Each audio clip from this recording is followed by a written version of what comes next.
Morning, the Committee on Parole is called to order. Today is Tuesday, March 28th, 8:32 a.m. My name is Brendan Kelsey, along with Ms. Cheryl Knox and Mr. Alan Roche will be the panel. Staff and support is seated at the DOC headquarters in Baton Rouge. Would staff and support please introduce yourself?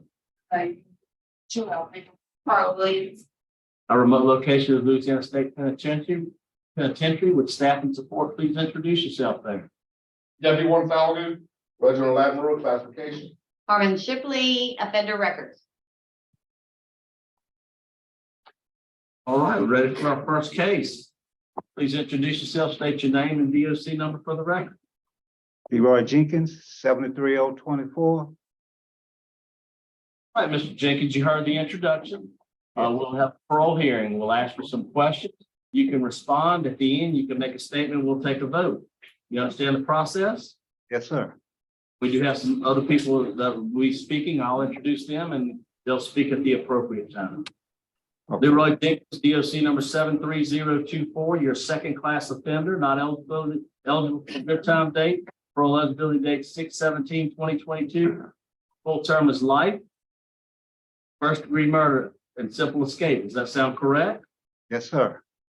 Okay, and we'll go ahead and read off. We'll have who'll be speaking, Mr. Sam Quilla at the appropriate time, Beverly and Trask, appropriate time, and we also have Emily Grave, Martin Bowling, Becky Blue, Kimberly Trask Smith, Arthur Kinchen, Karen Parole, Edward Trask, and we have Mr. Kerry Meyer who will speak at the appropriate time.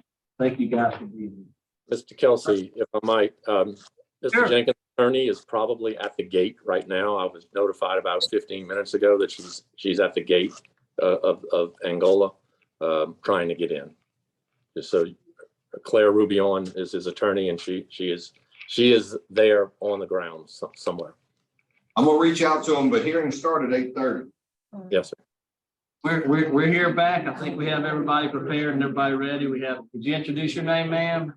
Good morning. My name is Claire Rubion, C-L-A-R-E, Rubion, R-O-U-B-I-O-N, and I'm here representing Mr. Leroy Jenkins. All right, you're able to sneak in. We started at 8:30, just for the record. Yes, sir. I appreciate you all accommodating. I drove in from Lafayette this morning and hit a little bit of weather, so thank you for accommodating that.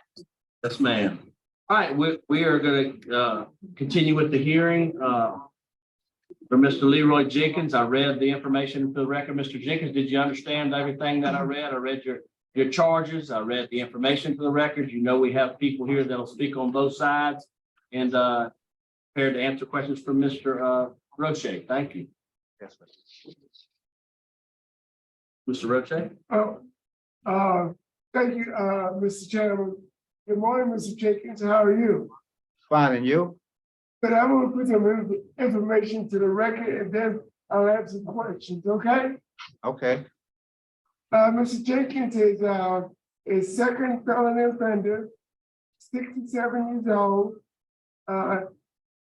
By my calculation, he's been incarcerated at Angola for 41, 42 years. Yes, sir. He's here today under Act 544, and he's sentenced to life and has no eligibility for good time. Mr. Jenkins was first incarcerated in July of 1971. Is that correct? Yes, sir. And when did you arrive at Louisiana State Penitentiary? March 3rd, 1972. And after 175 days at Angola, you escaped. Am I correct? Yes, sir. And you were AWOL, or you? I apologize for that. Sir, I didn't ask you to apologize.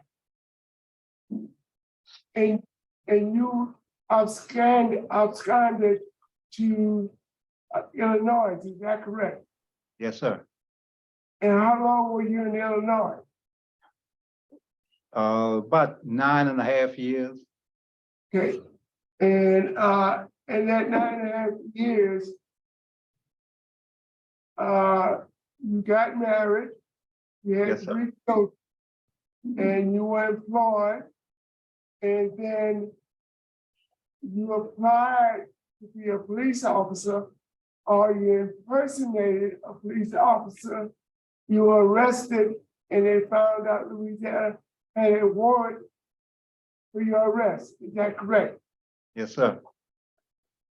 How long did you serve in Illinois before you returned to Louisiana? How long was I employed? No, how long you were convicted of impersonating a police officer, is that correct? Yes, sir. How long did you serve? Were you incarcerated in Illinois? No time at all. I was, I read that you were incarcerated for 1 year. I was on a work release.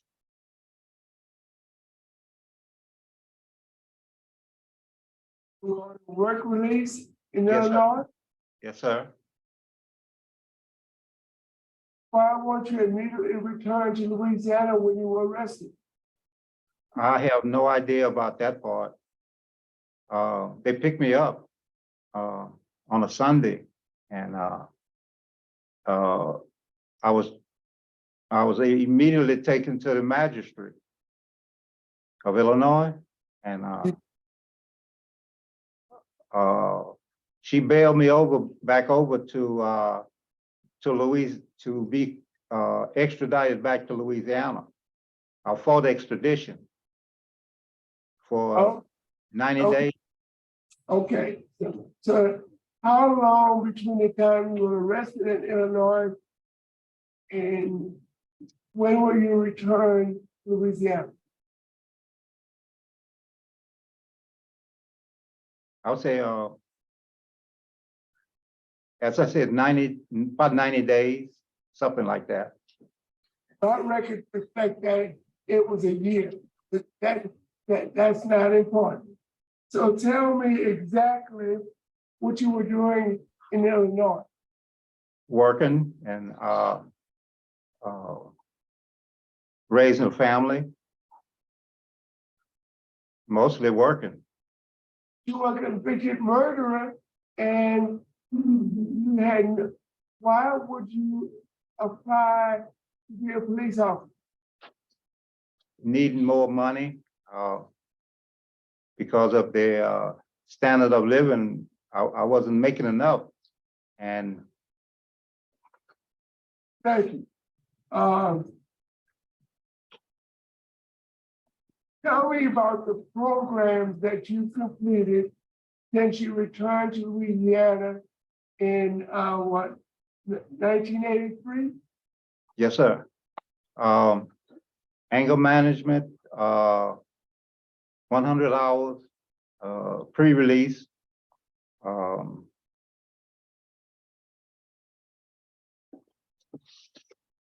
Excuse me for a moment.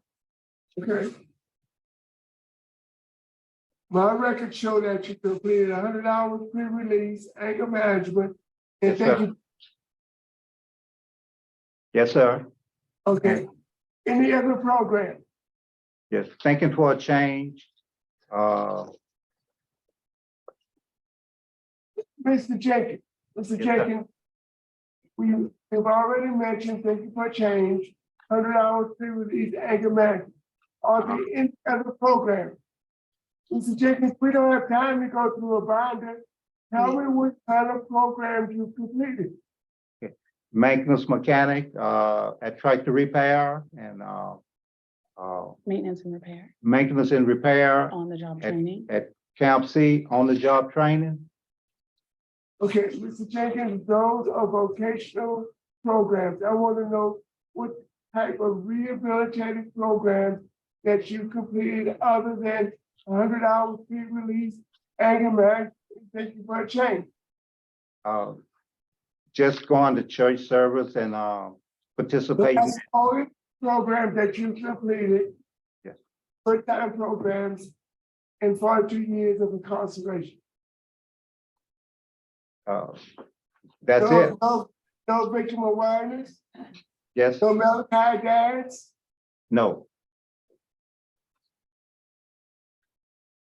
Why?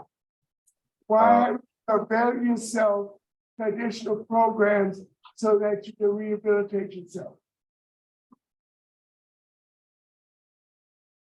At the time, I was going to each one at a time and working at the same time on my job. Now, just inform me that you have overwhelming express opposition to your early release. You have opposition from the entire legal community in Tangible Hall and adjacent parishes. You have opposition from the DA's office. You have opposition from the sheriff's office. You have opposition from the judge. Also, there's opposition from Randy Seal of Washington Parish, who is a sheriff. And he written a letter on behalf of the citizens of Washington Parish, vehemently opposed to your early release. We have the opposition from East and West Louisiana Parish Sheriff's Office and the Mayor's Office in Norwood, Louisiana. We have overwhelming opposition from the victim's family, Edward Eddie Trask. We have over 10 letters from children, grandchildren, siblings, nieces, nephews, cousins, in-laws, friends, and the community at large in the adjacent parishes. We also have a letter from a grandson, Edward Trask. He is the son of Jack Trask Sr., who would like to be here to testify, but he has a medical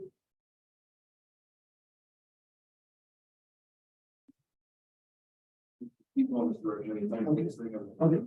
has a medical procedure today, and he cannot be here, but he's asking this board to relate to you that he is vehemently opposed to early release. Why haven't you taken any program in the last 4 years of your incarceration? According to my records, you have not taken anything since 2019. Can you tell me why? I was enrolled in school, GED school, and Okay, great. You're working on your GED. Tell us about that. I wasn't making no progress from 2016 to I guess up into 2020, 22, when the pandemic hit and things were shut down.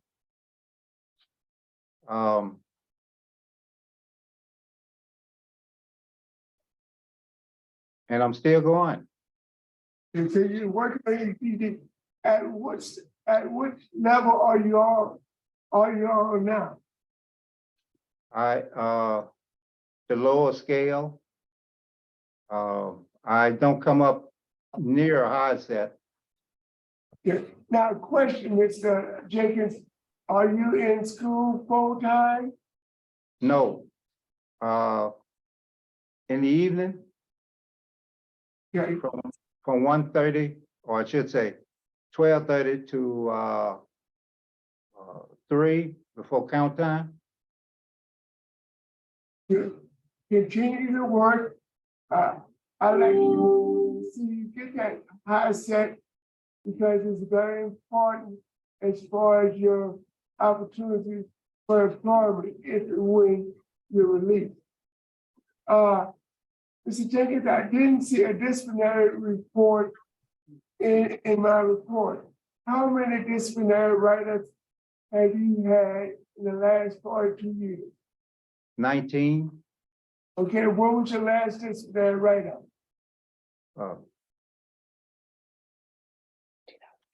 2008, And what was that for? it's a 30W. Sorry that it happened, and I paid restitution for it. Okay, now 30W is inappropriate behavior. So tell me what the behavior was. I put an X-Acto knife in my mouth, and when I was shaken down, the officer seen it in my mouth. Okay. Were you injured? No, sir.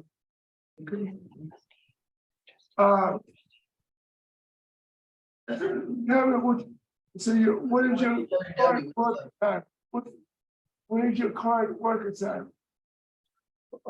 Repair lawnmowers, weed eaters, and chainsaws, whatever small engine that they give me to do.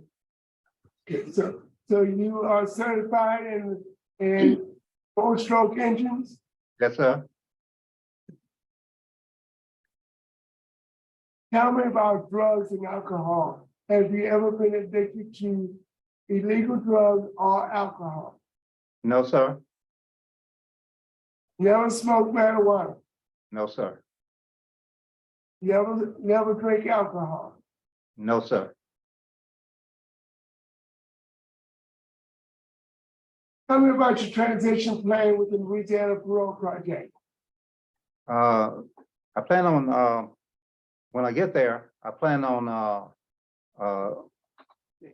they told me that they had have a at Parole Project, they have a little lawnmower shop, and they broke down. So I'll start there when I'm released to them. They will come and pick me up as well. Now, Mr. Jenkins, is this a long-term transition plan or is this an initial transition plan? What is your permanent transition plan? Plan on open a business in small engine repair, Where? and preferably in the Baton Rouge area, where a lot of breakdowns occur during grass season and during the winter time.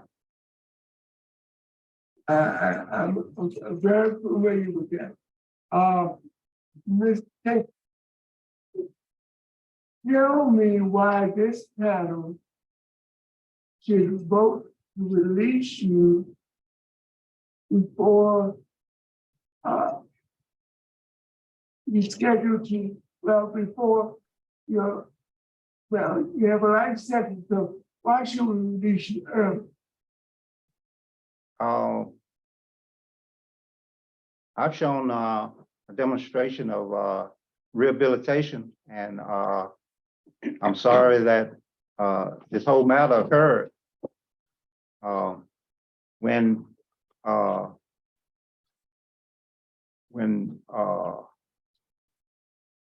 When released, I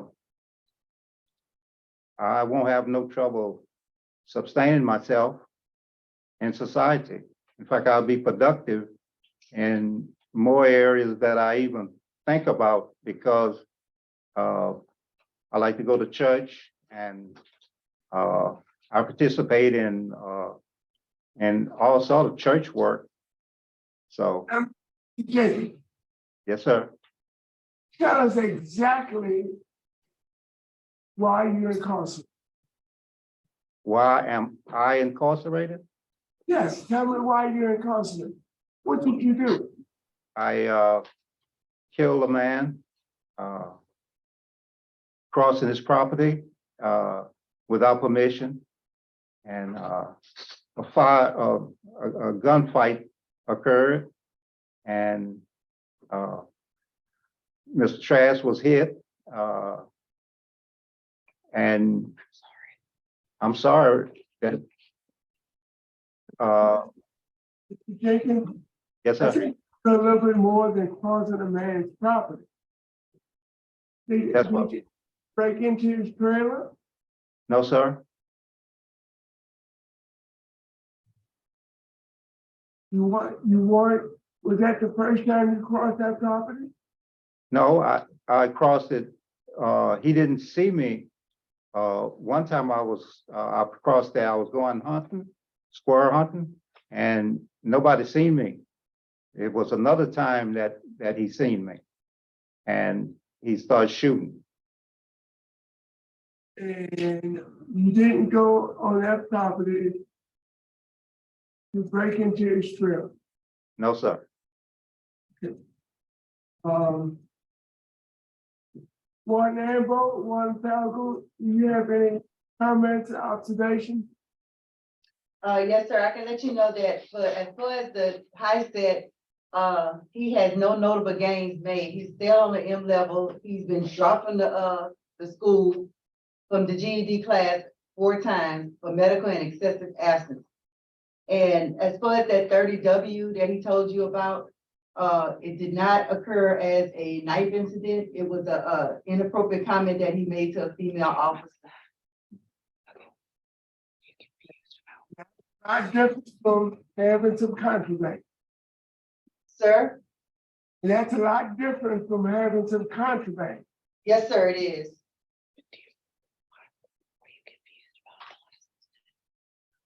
That's all I have to say. Mr. Chairman, Okay, now we'll hear from Mr. Kerry Meyer. Yes, good morning, Kerry Myers with Louisiana Parole Project.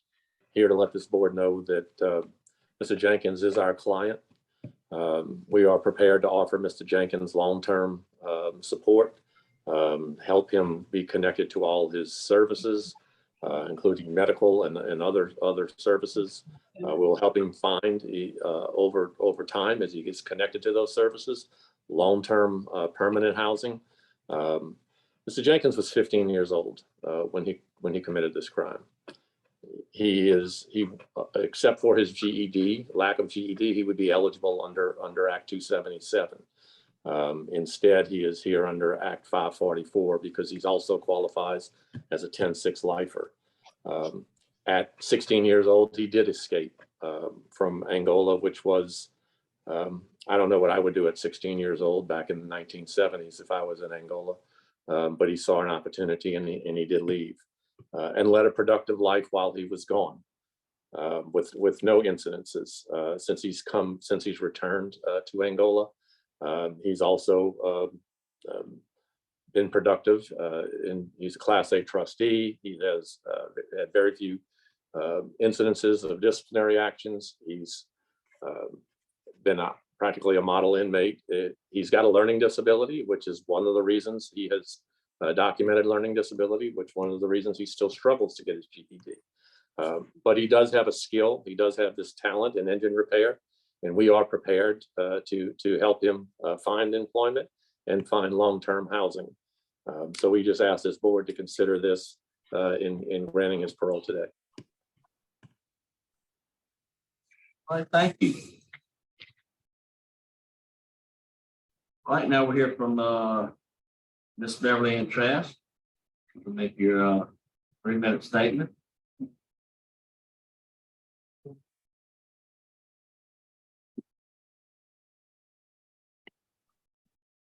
I'm Leroy Jenkins DOC, and the youngest of the 3 children, Eddie and James Ross. I'm here to speak on behalf of our generation for the Eddie Ross family. I am appreciative of this opportunity to speak before you. We've been always, since 1994, appearing at these various clemency or pardoning hearings, there's always appeared in person. And we are here today in person to show support to my father, my mother Jean Charles, and my brother Jack Charles. On behalf of my family, I want to make a plea, a strong, heartfelt plea not to grant parole for Leroy Jenkins. And we do this not out of revenge. We don't do it because of hate. We do it because we thought, we believe that our society and our justice system, we thought that this life sentence was the appropriate action when one person takes another person's life. At the time of his death, I was 22 years old. I'm now 74. And I value every breath I take. I think human life is very precious. And it's unimaginable for me how someone can take another person's life. When we first met as a family to plan what we were going to do with the original date, which was December 14th of 2022, I didn't want to I feel it's a victim. I feel like my mother and father were the victims. And I quickly learned from my family. They said, my niece, which is actually here now, I have children. She's 50 years old. At the time of my grandfather's death, my dad's been 4 years old. They heard the stories of a man with a stocking over his head. He come on the property and to shoot pup traps. They killed pup traps. They saw father, my brother's anguish, the tears. They couldn't believe this happened. My mother and father were in the wrong place at the wrong time. They were in their safe place, their home. At the time of the killing in 1971, my nephew was 8 years old. He wanted very badly to be here today. He's now close to 60 years old, and he used to play on that property all the time. And he would have been there the day of the shooting, but his parents said, "No, Jack, you got to come and folks placing your other grandkids." He often thinks, what would happen to me had mother and grandpa had to deal with it, he could have lost his life too. He said, every time I leave from my house, I look around to make certain that you're not proud of me. My mother and father were out there, they didn't have those were even good cell phones out there, they didn't have them. So if they, excuse me. I actually picked it back on track to the fear that I gained for these children who are giving me strength to say this. I repeat that there have been numerous. I think this is the 7th, 8th parole or pardon that I've been to. I've been to Angola. I've been in the same room with Leroy Jenkins. And when I was there, I never saw any grief. I never saw any remorse over the years.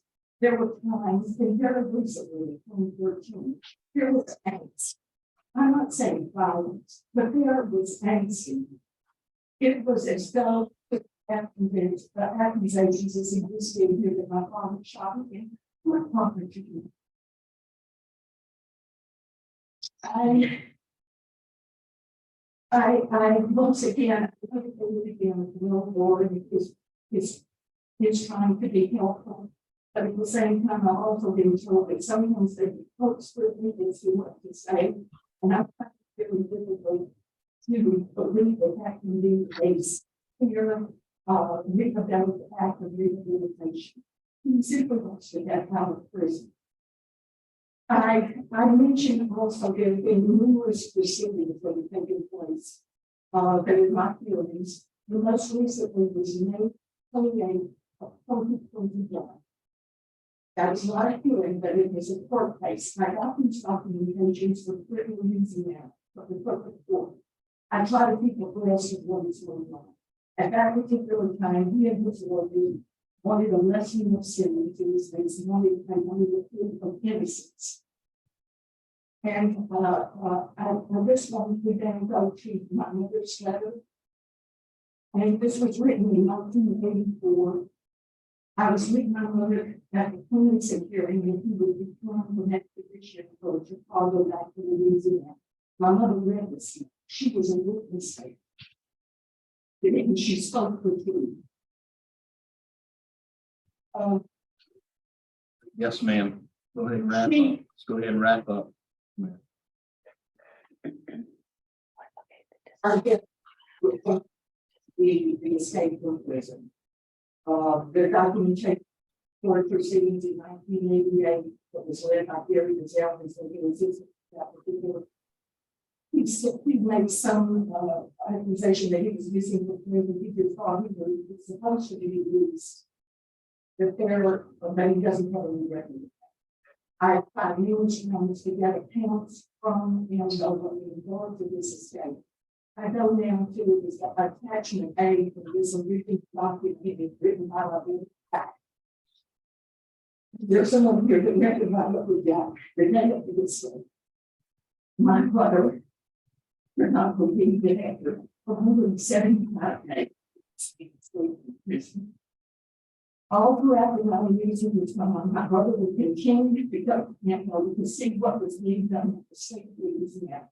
The day that he escaped, there were no road blocks, no state police was notified. It was very close to Christmas, so they was road. My brother even there were 2 guards walking 40 inmates. He said we had and wanted everything to leave the state.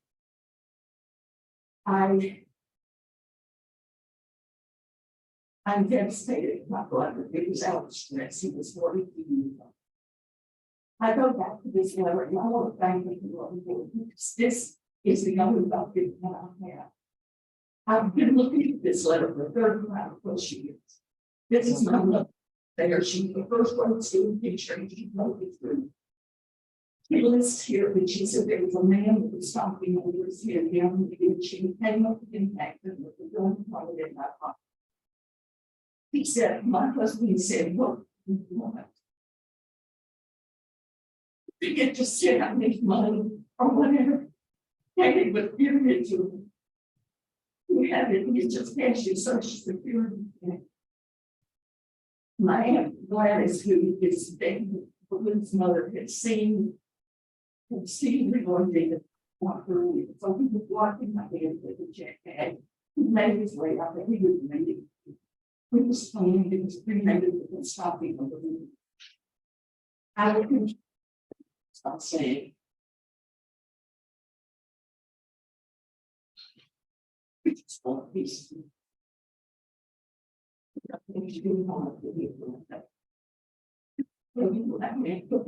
Speech. He's my number to talk about. We all their DNAs here. We've been through. Victims do that. Yes, ma'am. Thank you. Thank you so much for your comment. Thank you so much. Mr. Quiller, would you like to make a statement?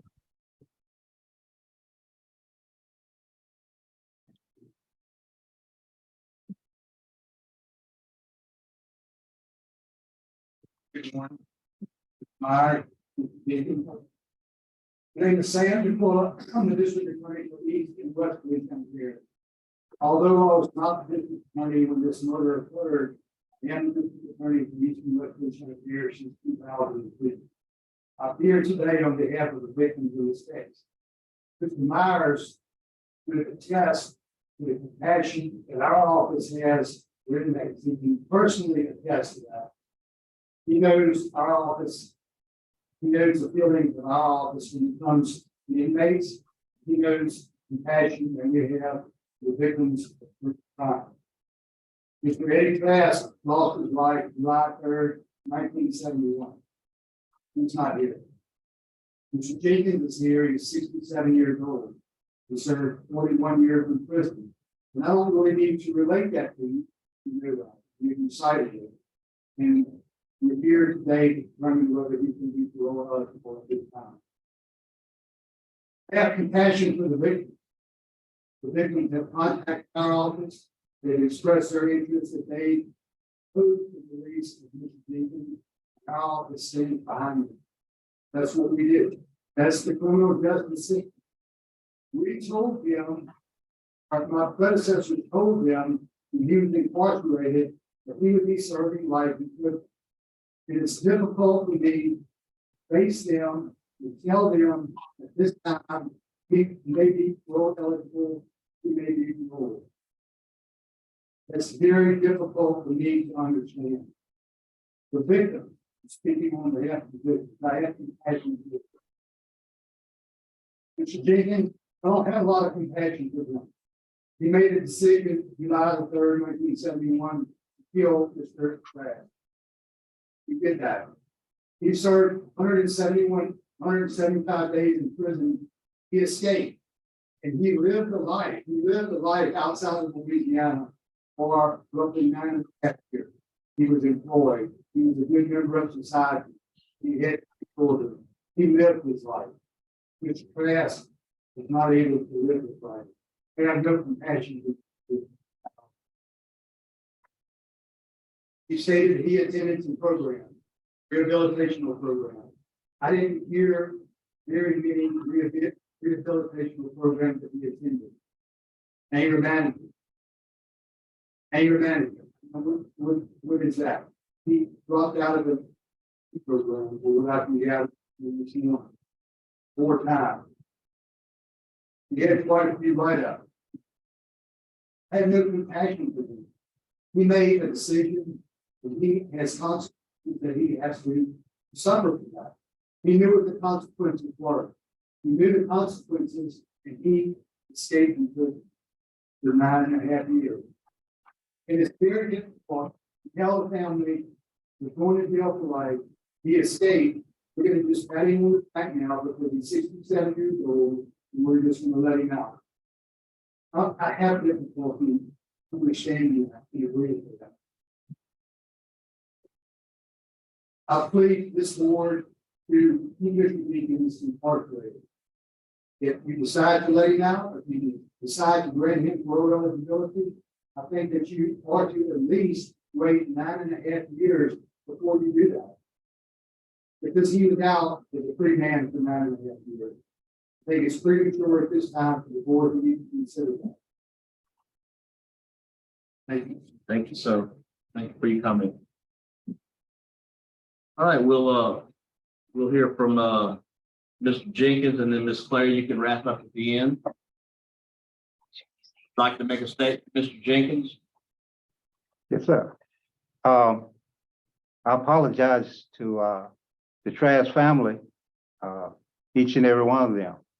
And I hate that they have hard feelings for me, but I can understand it. I probably would have the same feelings if that had happened to my dad.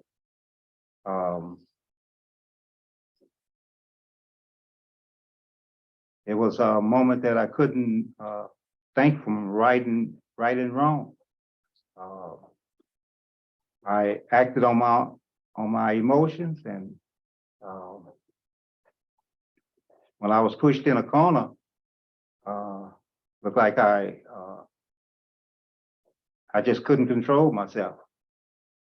I'm different now, and I believe that I can be productive in society without trouble with the justice system.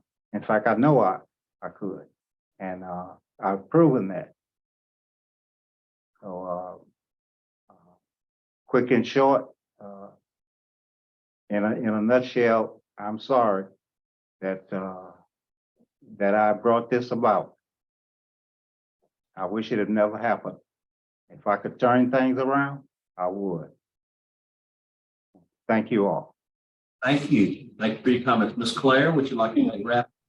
I would. Before I make a few comments, I would like for Mr. Jenkins to clarify a point that we talked about earlier with his prior discipline record. Mr. Jenkins, were you confused about the final incident on your write-up report when you were explaining what happened that led to the incident? Yes, I believe I did. Yeah, would you like to clarify for the board why you were confused and what happened? That may have occurred on 2007, but the incident, I have to swap it around now. That incident at W 30 W, I recall that. But I thought the first one came before, and I was confused about that. And we appreciate the warden pointing that out, that we were confused as to which was the last discipline write-up, and we wanted to clarify for the board that Mr. Jenkins acknowledges that and takes responsibility for that. And he doesn't dispute that that was the final write-up. All right, thank you for clarifying that.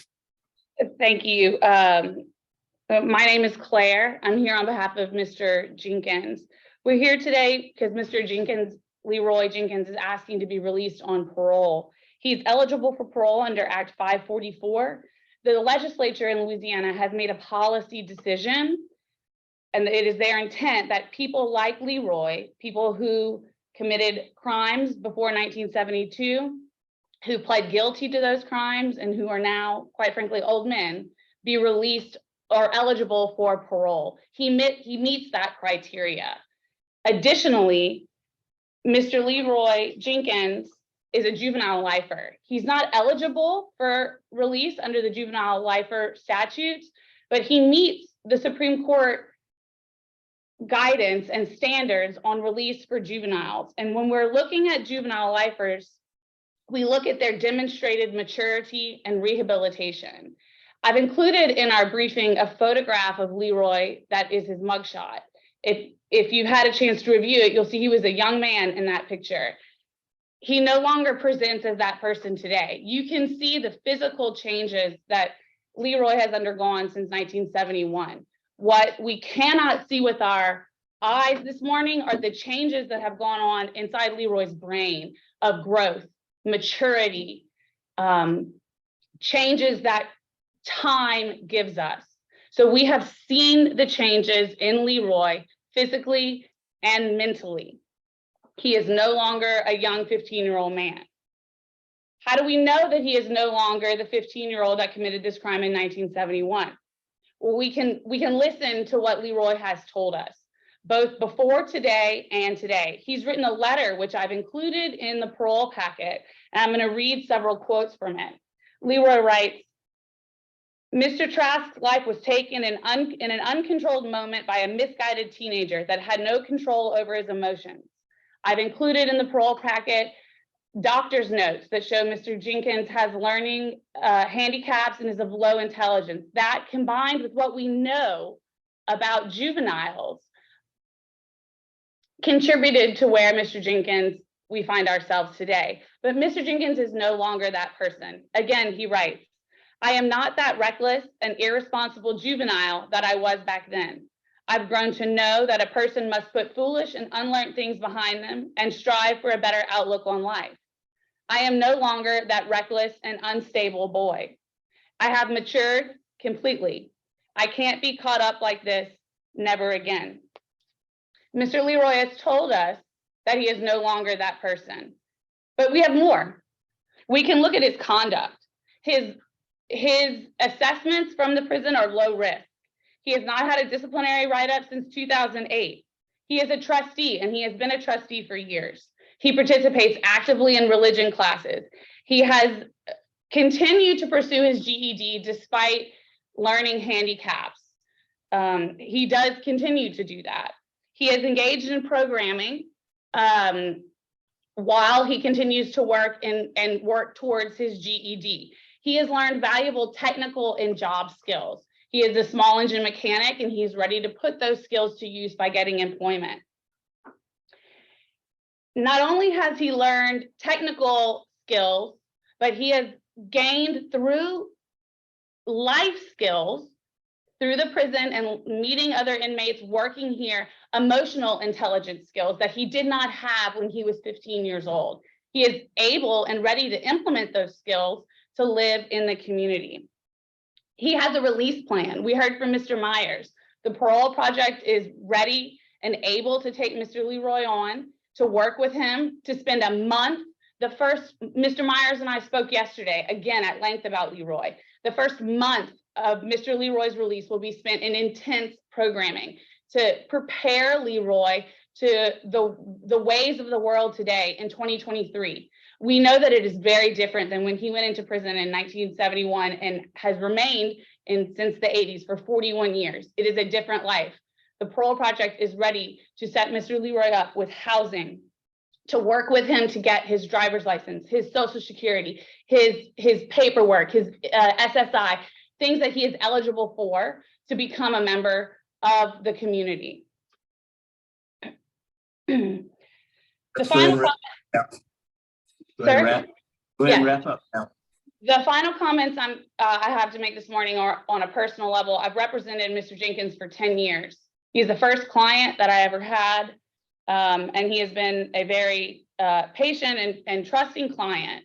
But he's not only been a client, he has been a friend of mine for 10 years since I have met him. From knowing Leroy, I know that he is trustworthy, he is kind, he has integrity, he is honest, he has patience, empathy, compassion, he is hardworking, and he has commitment. Those traits in Leroy, we've spent a lot of time this morning talking about how Leroy has changed over the years. Those are fundamental to Leroy Jenkins as a person, as who he is as a person. Those traits have not wavered. Those traits have not changed. I have not seen any of those differences waver or seek to manipulate. Those are core to Leroy Jenkins, and those are the indicators of Mr. Jenkins' success once he is released. So we again ask you to grant Mr. Jenkins parole this morning. He is eligible. Under Act 544. He has demonstrated that he is mature. He has demonstrated that he has rehabilitated himself, that he is no longer the 15-year-old that he was in 1971. All right, thank you. Thank you for your comment. Panel prepared to vote? Yes, Mr. Roche? thank you, Mr. Chairman. Mr. Jenkins. I'm quite a bit older than you, Yes, sir. and I think you remember exactly what happened on that day and the day before, because you were seen on that property the day before. And you went back with a stolen .25 caliber rifle. And you were behind the trailer, and when Mr. Trask came, you shot him. And you told me this morning that you were walking across his property to go to another area, and you were only walking across his property. Why did you have a .25 caliber rifle in your possession if you didn't intend to use it? When I asked you what happened in Chicago, my records and your criminal record showed that you were convicted of impersonating a police officer and was sentenced to 1 year in Illinois DOC. No criminal record shows that. You were not truthful. You didn't take responsibility for what you did in July of 1971. There's a lack of rehabilitative program. I only see anger management, $100 free relief, and thinking for a change. You need additional programs. You need victim awareness. You need moral compass. You need more programs. You have adamant express opposition from the entire victim's family. You have opposition from the legal community in 4 different parishes: East Louisiana, West Louisiana, Washington, and Tangible Hall. The judge, the DA's office, the sheriff's offices in those parishes are in opposition. And basically, I didn't think you took full responsibility for what you did to them back in 1971. Therefore, I'm going to deny your request based on what I've just mentioned. Ms. Renata? Thank you, Mr. Chairman. Mr. Jenkins, I agree with Mr. Roche. I don't believe you've been forthcoming with us today. I don't think you told us the truth. In out of respect for your attorney, there's no doubt he's eligible for parole under the act that you mentioned. And we do note that he was a juvenile when he committed this crime. And we have been well trained in the guidance provided by the Supreme Court on what we are to look for and giving them a meaningful opportunity for parole consideration. However, in this case, because he hasn't been truthful with us, what happened, it was not impetuous activity on his part. He planned this. I don't see that he has the demonstrated maturity and rehabilitation that is required. For those reasons and for the opposition that's been expressed here today, my vote is to deny his parole. I have 2 votes to deny your parole. I'm also going to deny your parole for the same reasons as stated. Law enforcement officers, victim opposition needs more programming. Just what didn't come aboard and forthcoming. So 3 votes to deny today. Your parole's been denied. Good luck to you. It's 9:29. We'll adjourn it. Who's got a statement of interest? Thank you.